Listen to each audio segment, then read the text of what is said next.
खूप छान, कारण त्या सगळ्या कविता मी वाचल्या आहेत. खूप छान आणि अशी ओघावती भाषा आहे रोहिणीची. आणि असं आपण म्हणून की मला पण अरे हो, मलाही असं वाटलं होतं.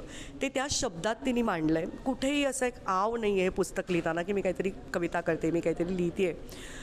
तिच्या मनात जे उमटत गेलं ते ती लिहित गेली. त्याच्यामध्ये खूप छान गेयता आहे.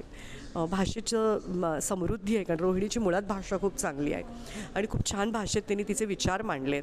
त्यातली लेबल नावाची कविता मला खूप आवडली. चिल्लर म्हणून एक होती ती कविता मला खूप आवडली. आठवणी नावाची आवडली. अशा बऱ्याच कविता खूप छान छान रीतीने रोहिणीने मांडल्या आहेत. आणि रोहिणीला तिच्या या काव्यसंग्रहाला मला असं वाटतं अजून तिने खूप लिहित राहावं. माझ्या खूप खूप शुभेच्छा. आतापर्यंत महिला सक्षमीकरणाच्या अनेक मालिका लिहिल्या आहेत, त्याने फॅमिली असेल, माय नॉलेज बाय कॉलेज असेल, आणि आता हे पुस्तक सो ही पर्वणी असेल प्रेक्षकांसाठी असं म्हणायला हरकत नाही. हो, नक्कीच. कारण रोहिणीच्या कविता वाचताना मी एका महिलेने लिहिलं त्या ॲटिट्यूडनी वाचल्या नाहीत. पण महिलेच्या अंतर्मनातलं रोहिणी खूप छान रीतीने सांगू शकते. ती हातोटी तिच्यापाशी आहे. ती एक उत्तम कवयित्री आहे. आपण त्याला जेंडरचं एक हे देण्याची गरज आहे असं मला वाटत नाही.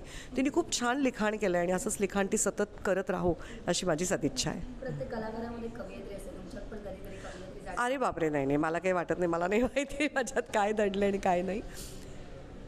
प्रत्येक कलाकारात कशाला, प्रत्येक व्यक्तीतच कवयित्री, कविता किंवा प्रत्येक व्यक्तीतच काहीतरी एक हळुवारपणा असतो, जे काही लोक कवितेच्या रूपात शब्दात मांडू शकतात, काही लोक अभिनयातनं मांडू शकतात, काही लोक पेंटिंगने मांडू शकतात, गाण्यातनं मांडू शकतात, किंवा जस्ट नुसतं एखाद्याच्या बरोबर चांगले विचार शेअर करून मांडू शकतात. सो प्रत्येक माणसामध्ये काही ना काहीतरी हळुवारपणा असतो. तीच कविता असं आपण धरू.